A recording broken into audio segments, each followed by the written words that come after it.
What if the person you think you are is just a fraction of who you truly are? What if years of conditioning and surviving in a challenging world have left you clinging to strategies and beliefs that mask your truest nature? I'm Catherine Duca, psychotherapist and self-esteem coach, and you're listening to Who Do You Think You Are? A show that looks beneath our psychological masks and uncovers our profoundly messy, beautiful, brilliant, tender-hearted selves. Join me as we go in search of the hidden power of our true selves. I'm so glad you're here. And you know I am. I am so glad to be here, especially tonight. Welcome, listeners. Welcome to Who Do You Think You Are? A podcast dedicated to helping you learn how to have the highest regard for yourself, how to live from a place of genuine self-respect and self-love, and how to make yourself a priority in your own life. Meet me here each week for curated tips and strategies designed to help you drop your psychological masks, connect with your truest essence, and simply live life more easily. Because we know that when we do approach our lives in this way, we naturally and effortlessly have more room, more generosity, and more love for others. And isn't that the whole point these days, to have more love for one another?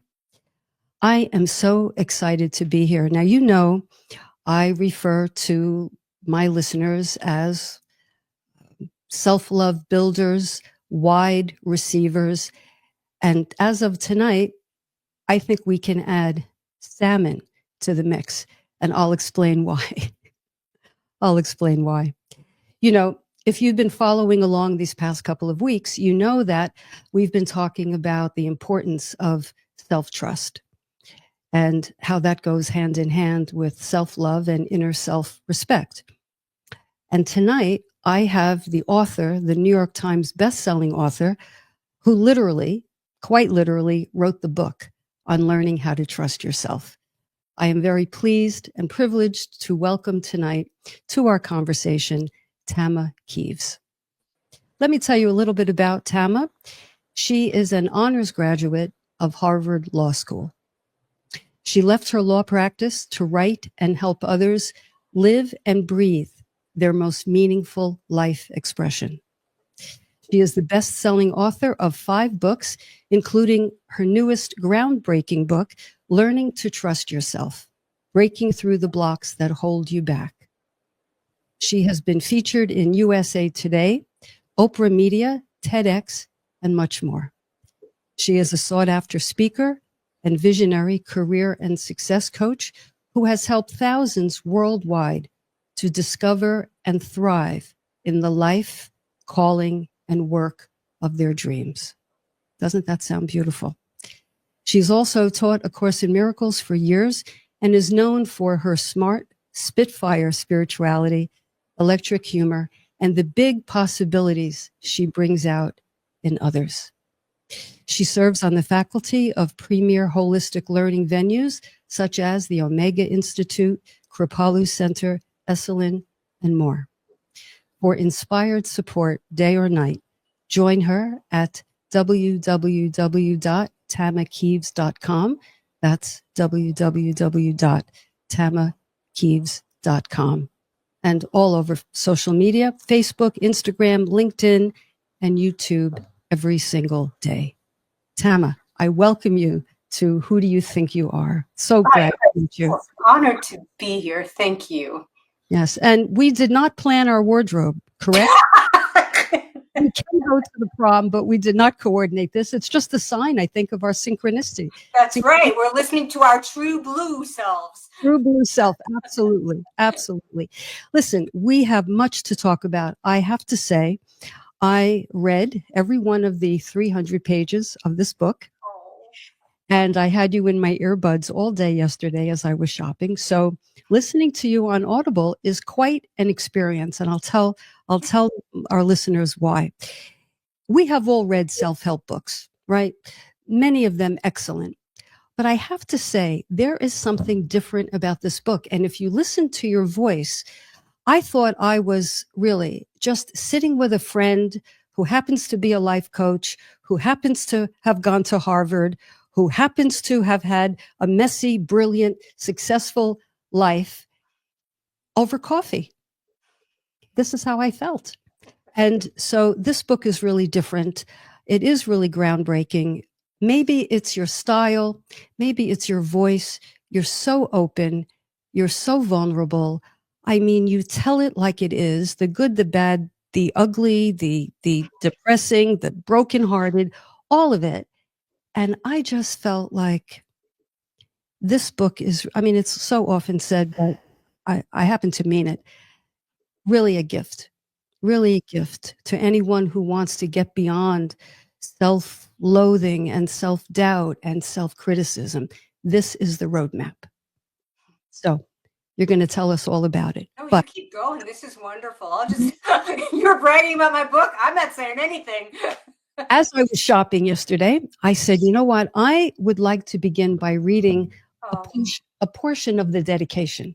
hmm. First of all, I love dedications. And they really set the tone for the book. And this one did. And now I have to make good on my promise to explain the salmon.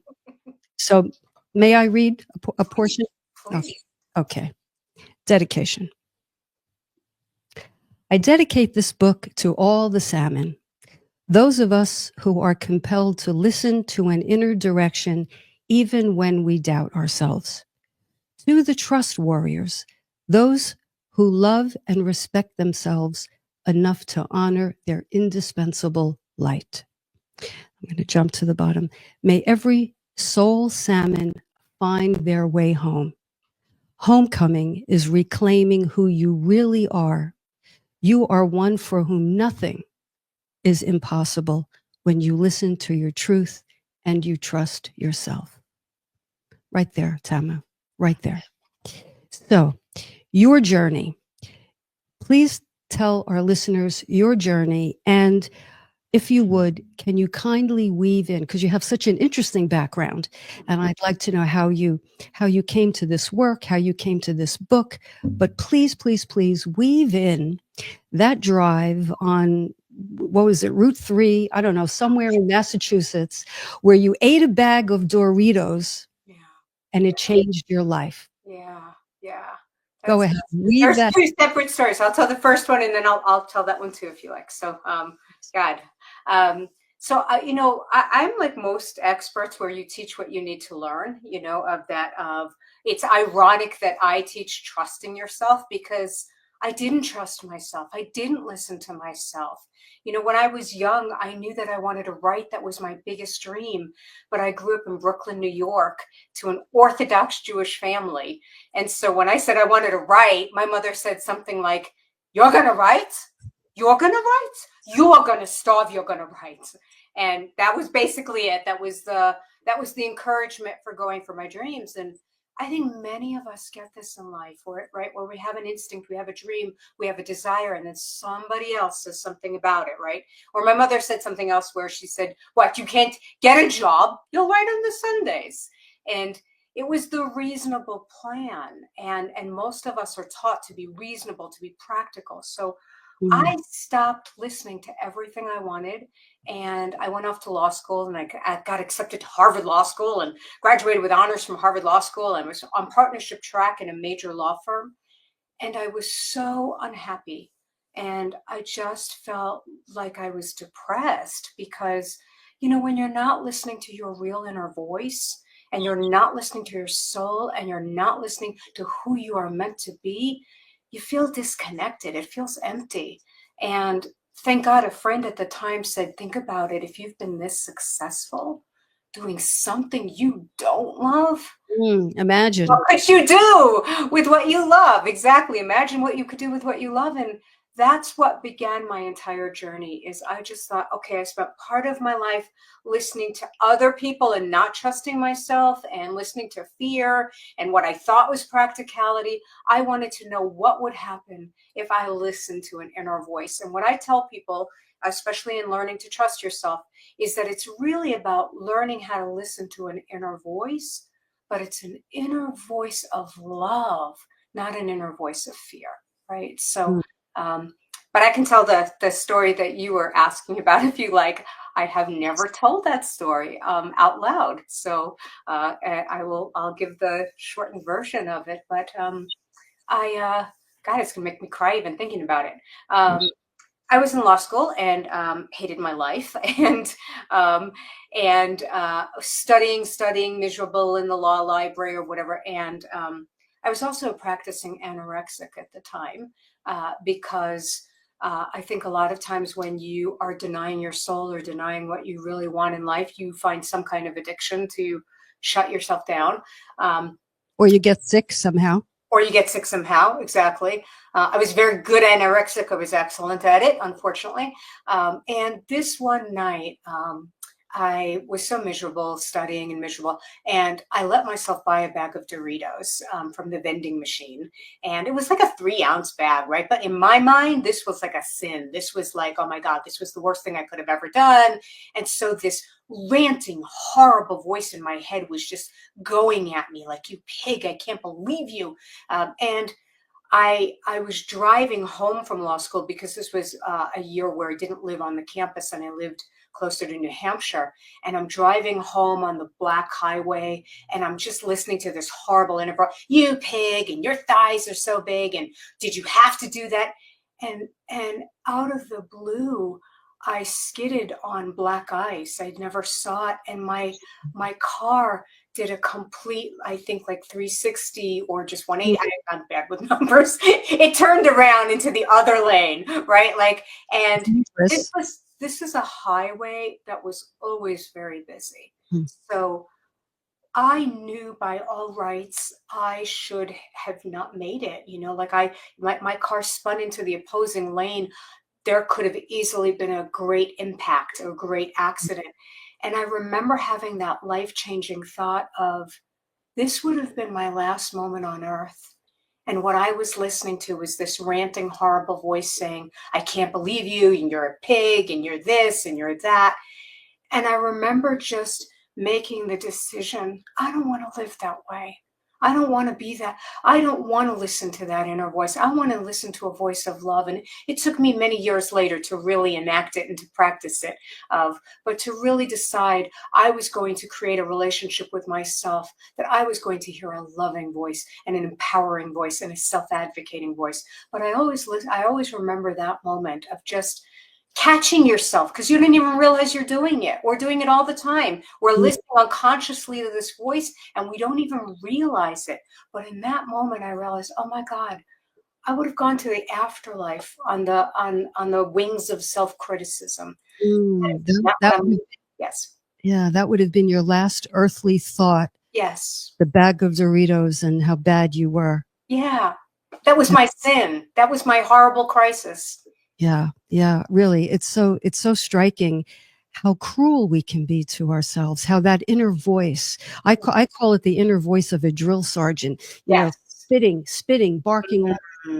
Sometimes we try to command and criticize and shame ourselves into changing. Yes. You know, but you're talking about getting still and listening to the inner voice of love. Yes. Yes. Now, can you talk about how you made the thought to leave law, leave Harvard, which must have taken some doing, and your family? Okay, that's to put it mildly. So I didn't leave Harvard. I got through Harvard, got through all of that, but I was on the on partnership track of a large law firm, and everything was, quote, successful and going goldenly. And people will often say to me, oh my God, you're so courageous. How did you do that? That took so much courage. But, a lot of times I don't think it takes courage. Sometimes, I mean, there are people who are incredibly courageous. I think for me, it was desperation. It was just pure desperation. I was so unhappy. And I'm a logical girl too, and so I could see the handwriting on the wall. I could see that I was starting to shut down. I could see that I was starting to be so unhappy that it was going to affect my work. That I'd be researching a case and I'd realize I'm spacing out and I'm not focusing. And as Mhm. an attorney, you bill by the hour. You have to account for every second of your thoughts. Or to build spacing out, Yes, right? so spacing out is not a good thing. And I started realizing, like, oh my God, this is really affecting me. This is really not working. And it was terrifying. It was just absolutely terrifying. But I'd met somebody at the time too. I was dating somebody and he was encouraging, thank God, about, what if you could make it in what you want? What if that was even a possibility? And I love your show of how, that we were at a fraction of who we think we are.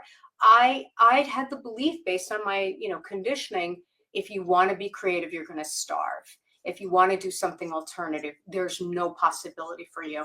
It never even occurred to me to question that. I Mm, never was- even thought that. pardon me. Yeah. So it was an either or for Yes. you, Yeah, exactly. Exactly. And right? so black and white, right? And so it was like, well, I have to be practical. I'm going to eat, right? And it never even occurred to me that it was a belief. It was not a fact. It was a perspective. It was not a fact. It was not there is no like law out there or hex out there that says this is how it's going to be. And my entire life has changed because I started questioning those beliefs or those assumptions or that conditioning that was ruling who I could be, instead of listening to this magnanimous, heart-centered, inspired, genius self that's in me, that's in all of us when we Mm, listen to it. And so that was life-changing for me. mm, mm. So did you, and as I was listening to the audio book yesterday, I was thinking, even if we weren't going to meet, I would be dying to ask Tama this question. Did the path unfold for you as you decided law is not for me, and I'm starving my soul, which Mhm. is so interesting, starving your soul, Yeah, right? exactly. Right. So did the path unfold and you sort of just went with that instinct, not even realizing that there was a path, or did you retrofit your intuition to your process? Uh, which came first? I think it's a big sloppy mess. I wish I could tell you. And now, if you buy my book, I have my 5-step little process that takes you from it's like, for me, transformation is just this huge, sloppy, amazing mess that later on you could see was brilliant and there was a plan all the way. So I'll say two things. One, so much of it for me was about undoing my beliefs. It wasn't even about the steps I took. It was about what I was thinking, right? It was like really starting to facing myself and questioning and opening up to that. But to your point, and this is something in my coaching that I work with people a lot. Everybody wants the plan. Everybody wants what's the map? What's the plan? And for me, the way that this works is you don't figure out your whole life. You don't figure out your whole life. It's almost like you find out what that next step is, what that next moment is, right? So in the book, I have that concept of following the breadcrumbs, right? Like that again, one thing leads to another, leads to another, leads to another. Just briefly, I can tell you that when I first left law, I didn't even know, people say, oh, you're so lucky you knew what you wanted to do. And it's like, I knew I wanted to write, but I didn't know what, I didn't know how, I don't know how you make a living at it. And when I first left, what I wanted to do was, if I was really honest with myself, which I didn't want to be, of I wanted to write poetry. And to me, this was so depressing because it's like, oh my God, could you pick a less lucrative thing if you tried? It's so, but I started playing around with poems, and then I realized I was in this middle of this career transition and scared out of my mind and reading every self-help book on the planet, and the three easy steps to your life and 30 days to feeling great, and realizing, oh my God, these things aren't working for me. What's wrong with me? Mm. So I realized I wanted to write a really honest book about what it was like to transition and shift your career and shift. So I started writing my first book, This Time I Dance. And then I realized I want to be around other creative people. So I started a support group. And then I did a support group, and people started saying, oh my God, you're really good at this. Would you ever teach? So I started teaching little classes. And then people asked me, would you ever lead a retreat? Go away for a weekend. So I was like, I'll try a weekend. Then people asked me, would you ever work one-on-one with me? And this is way back when coaching wasn't a career yet. I'm a former lawyer, and I kept thinking, is it legal? I'm not a therapist, that kind of thing. And then I thought, they have money. I don't. I'm going to call it legal. I'm going to call it good. So anyway, my point in that was there was not a conscious plan. It's literally one thing led to another, led to another. There's a lot of things in there. I got a job waiting tables. I did things to support myself. Meanwhile, it's not like this elegant, 5-step plan.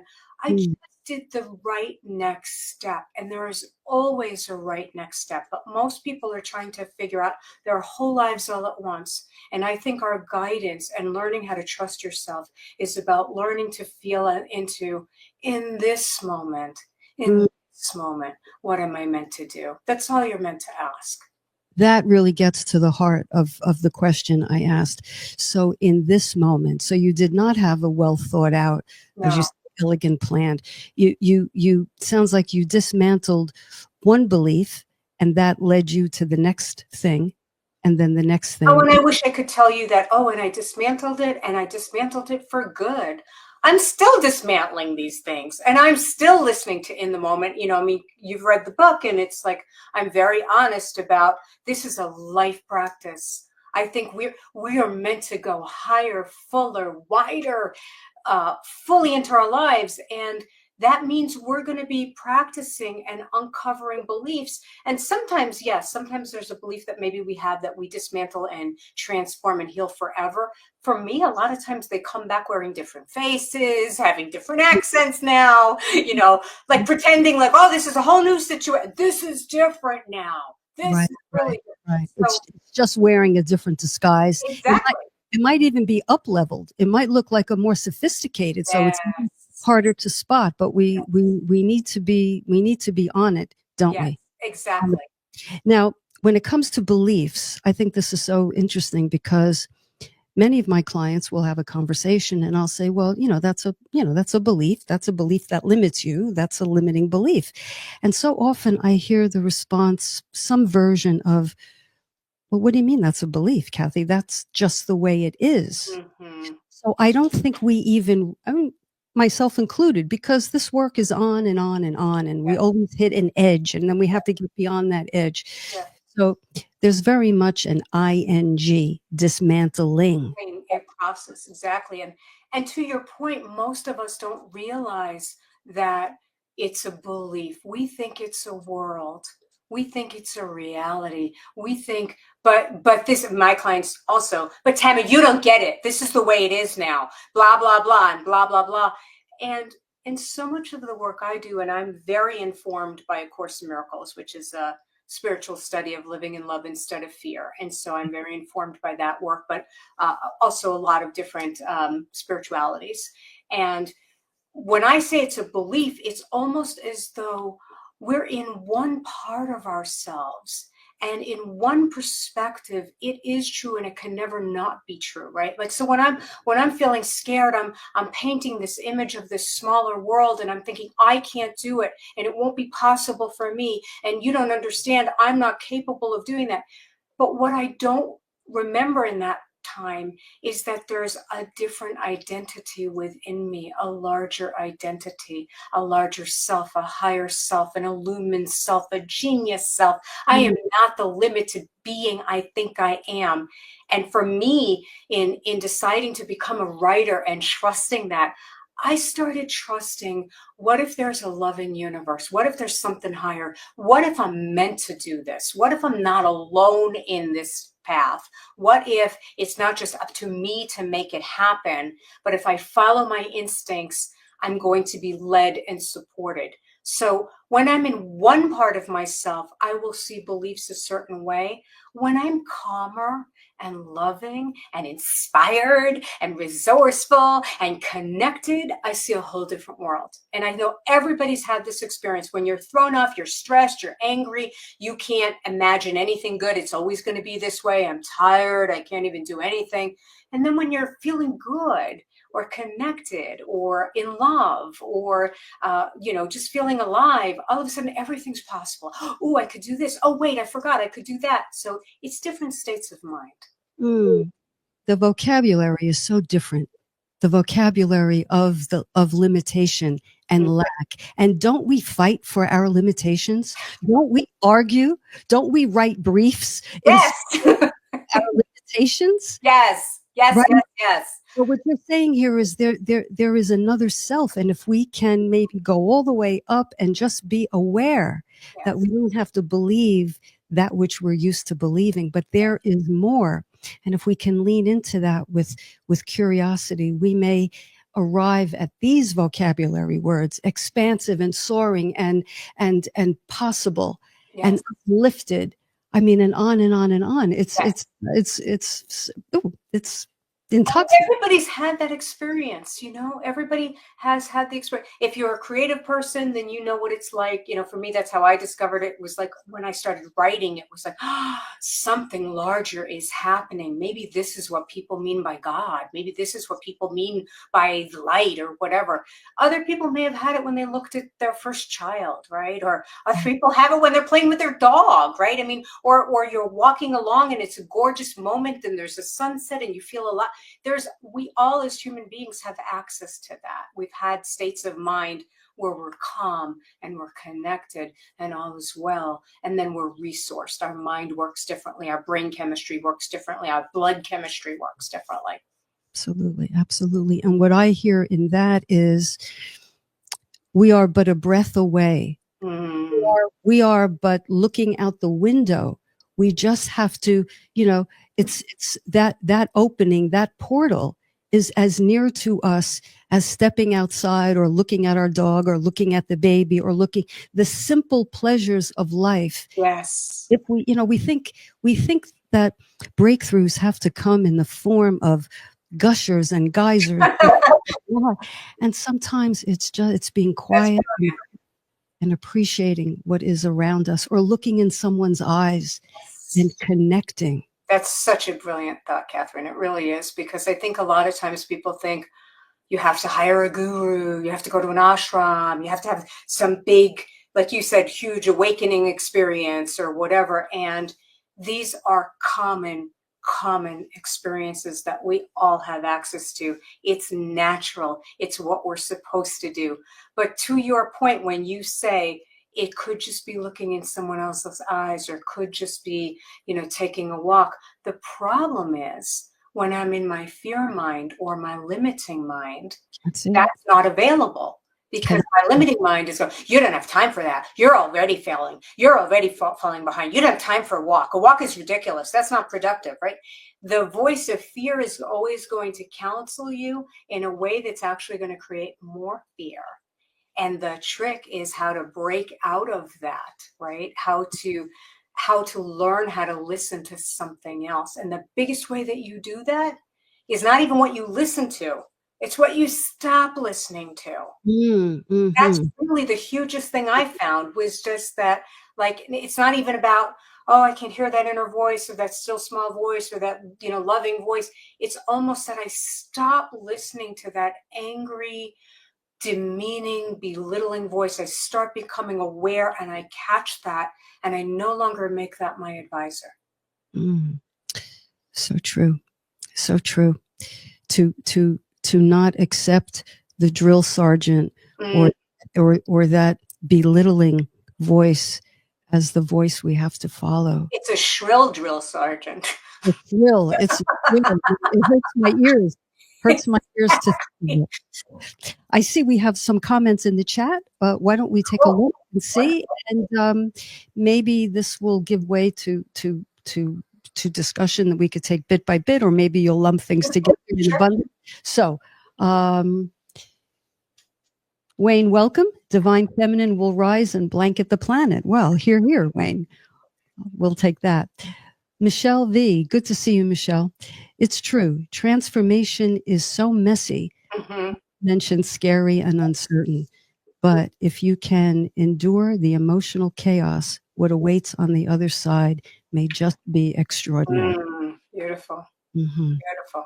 Well And said. absolutely true. And it's like, I think, and the whole world is going through this. And back to Wayne's point, right? Of, like the whole world is going into this, like we're seeing systems fall down. We're seeing challenges in the world. We're seeing so many things that used to work in a certain way. I think our whole world is going through a transformation, and it is scary and it is hard. But there are those of us who are the vision holders. And I'm inviting all of us to be that, to say, what if the old ways are falling so that something inspired and new can happen? What if when things are falling down, it's not because things are breaking apart and it's broken? What if we're expanding?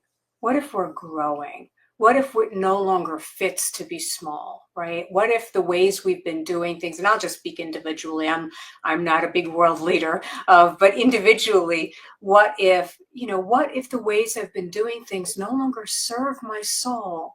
And that's why it's falling apart. So many of the painful situations in my life, somebody breaking up with me or things not working out, at the time you think is the worst thing in the world. And then later, for me, it's proof there is a God.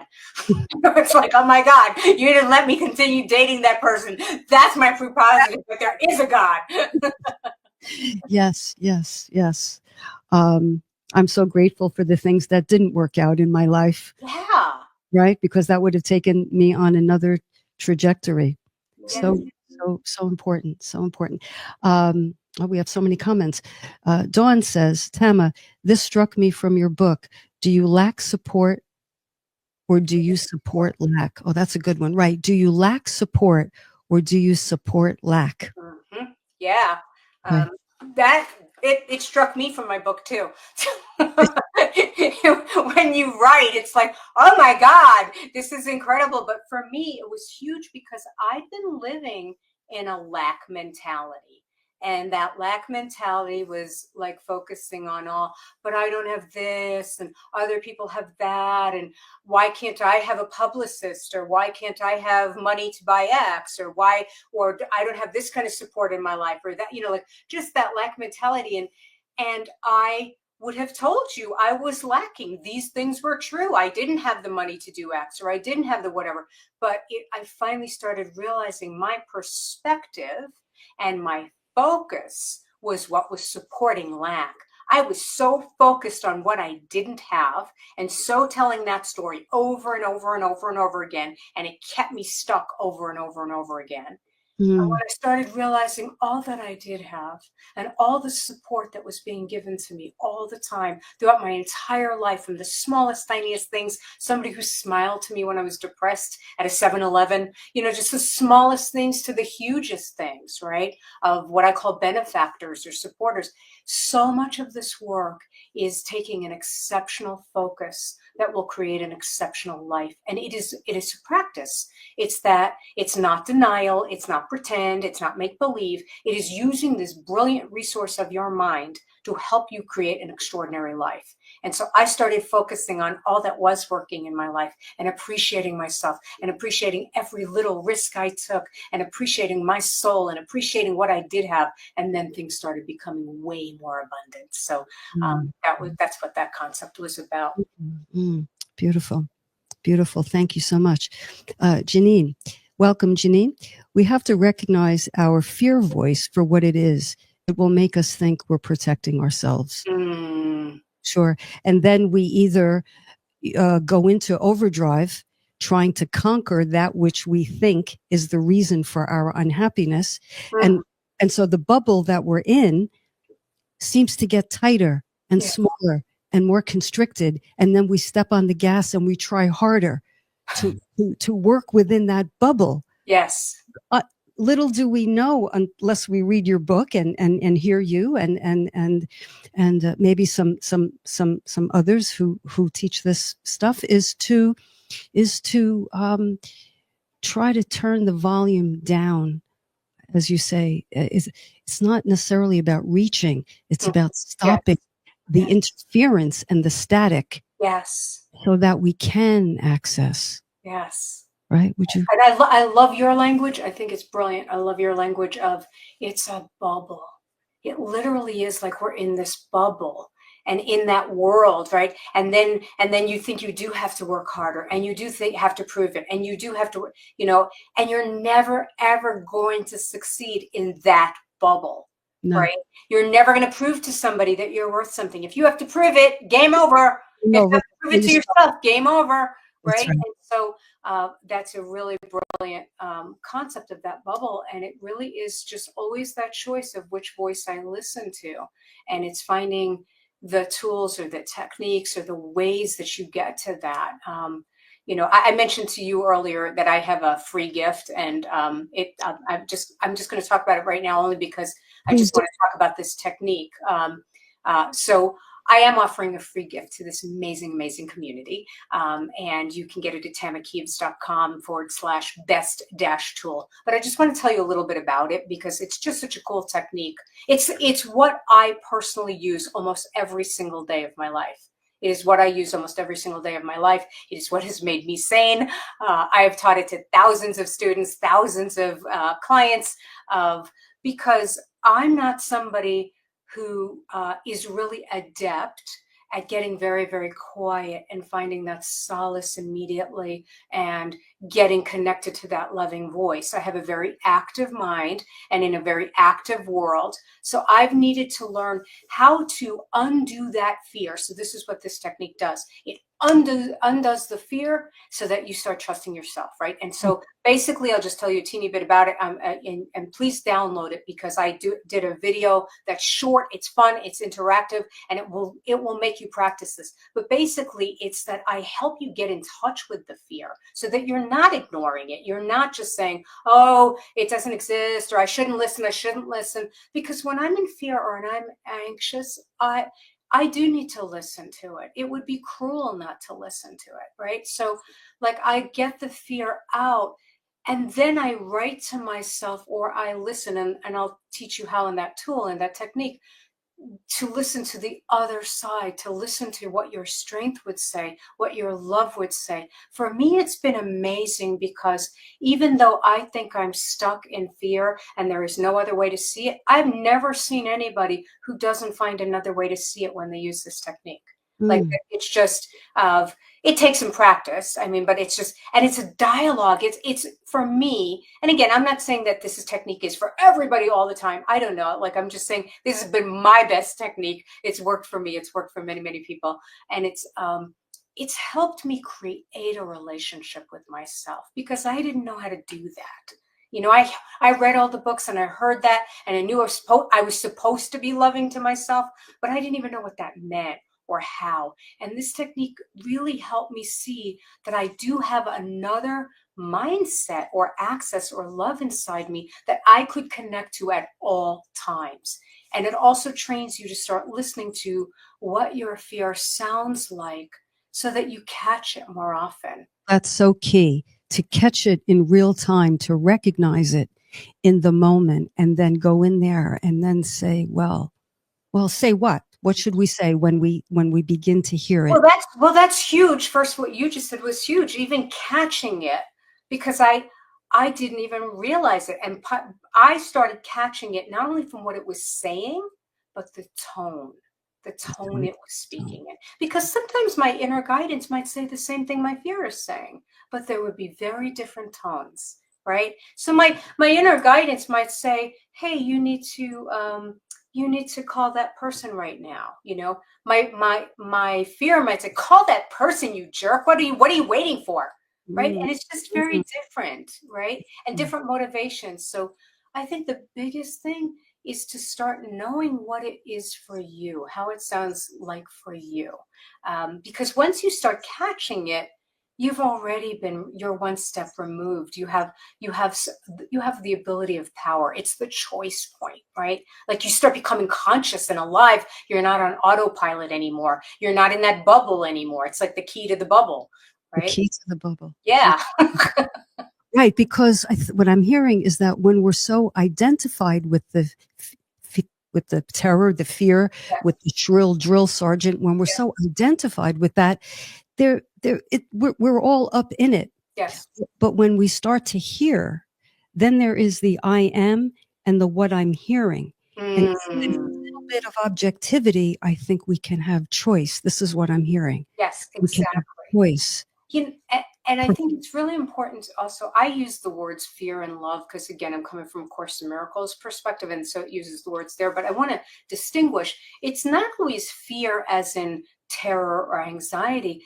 For me, my fear often speaks in terms of practicality, it Mm. speaks in terms of good judgment, right? That's it's love language. It's It's interesting. I Interesting. love that. Oh my God, that is the best line I've heard all day. Thank you. That is exactly it.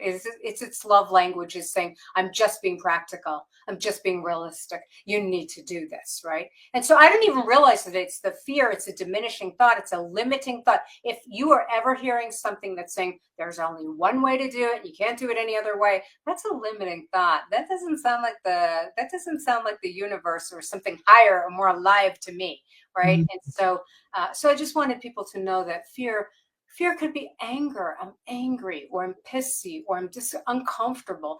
Anything where I'm not in my well-being, I'm not in my love.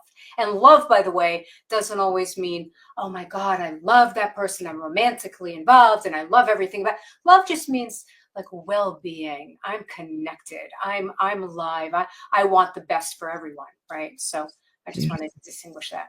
So beautiful. Yeah, love is not necessarily sappy or Yeah. syrupy or paint or any of that. Yes. Love is accountability, right? Love is sober. Love is, Mm, but love is knowingly plugged into the vastness of the yes. universe that exists within each of us. Yes, yes, yes, yes. And I think sometimes what comes up for people is they start thinking, "Ooh, I want to listen to that inspired inner voice, or I want to listen to love, or I want to be loving, or I want to be spiritual." And then they start assuming they know what that means. So, if I'm loving and spiritual, I will pick you up from the airport all the time, or I will do blah blah blah. And for me, it's the courage to listen to this divine inner guidance that's original, that's an infinite intelligence, and that at every single moment it's informing me, but it's original. It might be different at different times. Love for me might not be picking you up at the airport. Love for me might be saying, I'm tired, or that's not the kind of friend I am. I'm the kind of friend, if you need to talk at 4 a.m, I'm there, but I'm not driving anybody anywhere. Right. So again, like what I want people to know is that we're not assuming that we know what your divine instinct should be, right? We don't know. I don't know. Even, when I first started on a spiritual path, or even as a writer, I had these assumptions that, well, if I'm going to be a writer, I literally did this. I need to live in the mountains. I need to live on brown rice. And God knows where I even got this, but I made up this whole idea that I need to be introverted and I need to not see people and just be in my creative gift. I hated that life. I'm an Mm, extrovert. mm, It's like I loved a lot of that life. I loved a lot of it, and some of it was very good for me. But it was just these assumptions. Or I read Hemingway, and Hemingway got up at 6 in the morning to write. So I thought, oh, well, if you're a writer, you have to get up at 6 in the morning. And it's like, again, I'm going to ask everyone who's listening, you've never been here before. There's a code of genius in you. No one knows how to do this. You don't know how to do this, but there is an instinct in you, and you will do it your way. And it doesn't have to conform to anybody else's way, not even your own ideas, or not even the way you did it yesterday, mm. right? Like, this may have worked for me yesterday, but today I'm an original human being again. I still have to listen. I still have to check in. That's the operative word, and that's the word I'm coming away with from this conversation, Tama. Original. Hmm. Original. Be open to the newness and the first timeness of things. That's really terrific. Terrific. All right, let me get back to the chat because, gosh, time is running out, and you're going to have to come back and spend 2 or 3 or 4 hours here, I think. Do that. Sounds good. Let's see. So, Leandra, welcome. I love how Tama says we all have access to these breakthroughs. When we say we are stuck, we will continue to be. Mm, And you also say your portal, your block is your portal. yes. Your Yes. block is your portal. So does that speak to Leandra's point here? Absolutely. Like, well, I think Leandra's actually saying a great thing about, again, it's that exquisite focus. Whatever my beautiful brain focuses on, whatever I pay attention to, it will be true for me because I'm living in that. It's the simple thing of like, if I look for white cars, I'll see white cars. If I tell myself I'm stuck, I will see all the evidence of being stuck. When I tell myself I am becoming free, or what you just said, my block is my portal. Can you take that in? My block is my portal. For me, what that meant was where I'm blocked, where I'm blocked is where I have the most energy. My Mm, energy is all tangled up in that, right? I have some belief that is holding back this tidal wave, and that I want to look at the blocks because that's what's going to free the love. That's what's going to free the energy. That's what's going to, because I had to learn how to become a different human being so that it wouldn't be blocked. And that gave me so much more energy. mm, mm. So if we have blocks, we should not despair. Yeah. We should not get tight around the blocks. What if we can remember to acknowledge that the block is the signpost, is the marker that says, here's Yes. the gold. Yes. Here's what's to Here's be the mined. goal. Yes. Yes. Yes. So it's a whole different way of looking at our problems, really. Absolutely. Or like, again, I will quote A Course in Miracles. And I'm not trying to proselytize the Course in Miracles. It's just what I know. It's what I teach. So the quotes come to me. But there's a quote that says, we are here to undo the blocks to the awareness of love's presence. And what that means is that love is always present. The miracle is always here right now. You're just having a block that's in the way of your awareness. Just like Leandra's point, if I'm telling myself I'm stuck, that's in the way of my awareness, right? And so, and in the Course in Miracles perspective, and I talk a lot about this in Learning to Trust Yourself, I use a lot of that teaching of, it's not even that we shifted ourselves. It's not even that I have to know how to figure it out. I need to be willing to see it differently. That's all that's necessary. I'm willing to see this differently. I don't know how, I don't know when, but I'm asking that inspired self, that higher self, whatever you want to call it, a divine intelligence, whatever it is. I'm asking, I'm willing to see this differently. Help me see this differently. Help me, instead of assuming I know how this is always going to be. It's taking responsibility for those beliefs. Yeah, yeah. And for not knowing, because Yeah. we like to know, we like to be sure, and we Yes. like to argue for our limitations, as I said before. So I am stuck. Don't you understand? I really am stuck. I've tried everything. There's no way out. Don't you understand? This bubble has no seams. Mhm. I can't get out and nothing can get in. And that's a fact, ladies and gentlemen of the jury. That's a fact. And I submit to you that in 2008 she was stuck, and in 2015 she screwed up, and because fear will always present that case. And what's really wild about that technique I said, my best tool, the free gift. One of the things that I find amazing about doing that technique, I literally, when I'm speaking, when I do the other part of it, when I do the love or the voice of my strength, I literally remember things I forgot. I literally remember different evidence because I'm in a different vibration. I'm in a different frequency. I'm looking for different things. And all of a sudden, oh yeah, I remember I was courageous. Or, oh yeah, I remember I had that insight, right? And so it's almost like when you're looking for one thing, you'll find it. When you're looking for something else, you'll find that. On that point, quickly, if you can, does Alexander's department store ring a bell to you? Alexander's, when you were sure that you Yes. were a person who does not get what you want, Yes. because Alexander's, your mother forgot what happened there. Yes. Because I tell a story. I tell a story in the book where I started looking at a belief I had that I was always stuck. I never get what I want. I never get what I want. It always comes up. It always came up, like I would, lose a client. See, I never get what I want, different things. So I started looking at where that came from. And I had this memory that when I was a little girl, I was in Alexander's, a department store with my mother, and I saw these red shoes. And I wanted these red shoes with all my little girl heart. The heavens sung, I needed these red shoes. But I was with my mother, and I thought, oh, my mother's never going to get the red shoes. She's practical. She's going to be the red shoes. What do you need the red shoes? The green elf shoes. Go get them. They're on sale. You'll love them. But that day, she got me the red shoes. She got the red shoes. It was a freaking miracle. And it was amazing. And I was flying. It was like, oh my God, I'm going to get the red shoes. Oh my God. And I was watching them wrap up the red shoes in this bag and put it in the shopping bag. And then my mother lost the shopping bag. And I didn't get the red shoes. And I was just brokenhearted. And I think I formed that belief in that moment that said, I'll never get what I want. And I think I took like one disappointment in life, and I extrapolated and said, I'll never get what I want. So don't even open your heart. Don't even try. Don't even desire. Don't get your hopes up. You're never going to get it. It was like a way of protecting, right? And so I looked at this belief, and that was amazing to undo that. But the really amazing thing was after that event, years later, I talked to my mother about it, and I was telling her about how I never got the red shoes. And she was like, what are you talking about? You got those red shoes. And I'm like, yeah, I know we got them, but then you lost them. And she's like, yeah.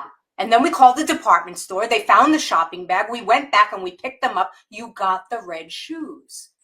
And I never remembered that. I remembered my belief about it more than reality. And that's what's going on for all of us, is that if you have a belief, you will find the things that match the belief, and you will exclude all the other evidence. I literally didn't remember my life. I remembered my belief. That was an amazing moment. We are very busy. We are symphony conductors. We make a whole arrangement based on a moment like that, an experience like that. We shut down around it, and then we go about our lives looking for confirmation of that very thing. And then we wonder why we're not happy. I mean, myself included. I've done this for years, and I still have to work that through. So your words are just so first of all, comforting, because your block is your portal. So wherever you have a block, the good news is you're close. You're close to the opening. Yes. And all we have to do is go outside or look in someone's eyes to get outside the bubble. You're offering a lot of hope in just do something you love. Do anything you love. Go play the piano. Go write. Go walk on the beach. Whatever it is that you love, that's your soul. Connect with it. Yes. All right, let me get through a couple of more comments in the chat. Let's see. Michelle says, I love that original and newness of doing things differently.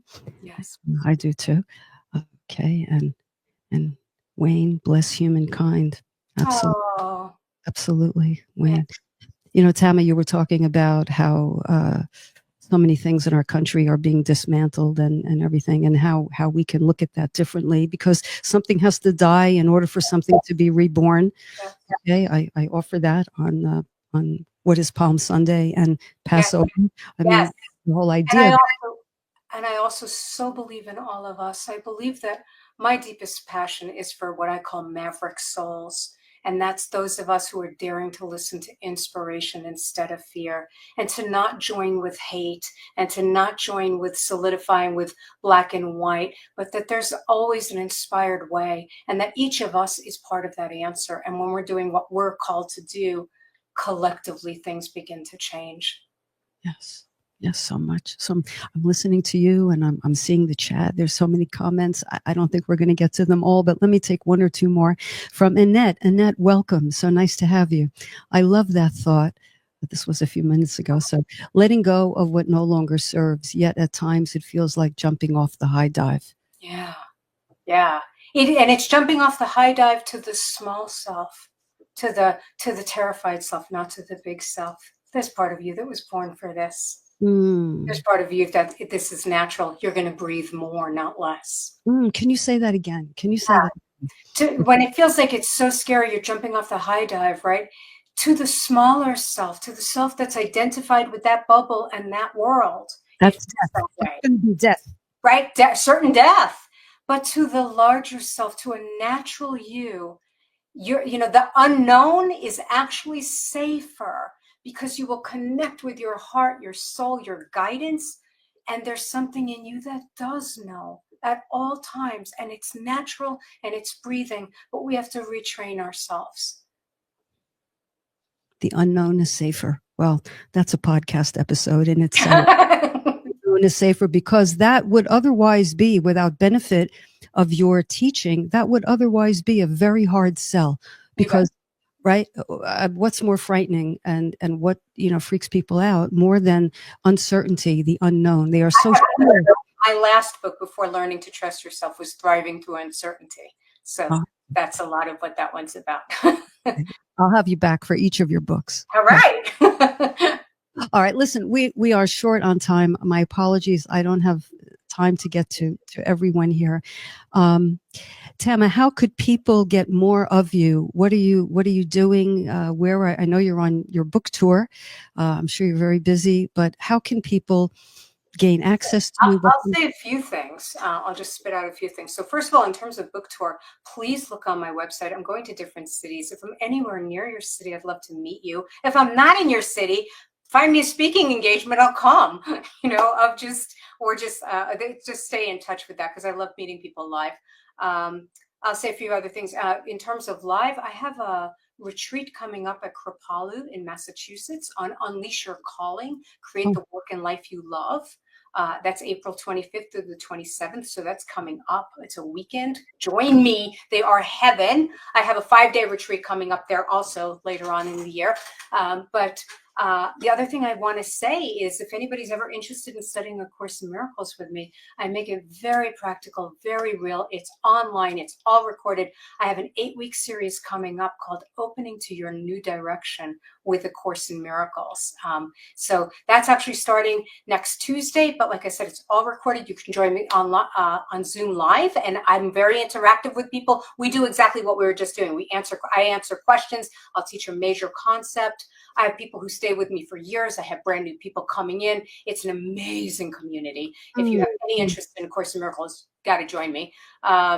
Other quick things, join me on social media every day because I do videos on Facebook and on LinkedIn and Instagram, all of it. So, and basically tamakieves.com. That's the mothership where you can find out anything and everything because I'm sure I'm missing saying a few things, but I don't want to deluge people. But seriously, I think it's so important to connect with people that you find inspiring. If you love this podcast, support Catherine's podcast because again, things that support you. If you find my work inspiring, stay with me. If you find somebody else, it's so important to connect. The other thing I'll just say also is do make sure you get that tool. Use it, try it, play with it, go to it now. If you've been inspired, take an action, tamakieves.com/best-tool, because I just want you to play with it and experience it. And then you'd also get my free fortune cookies. They come out once a week.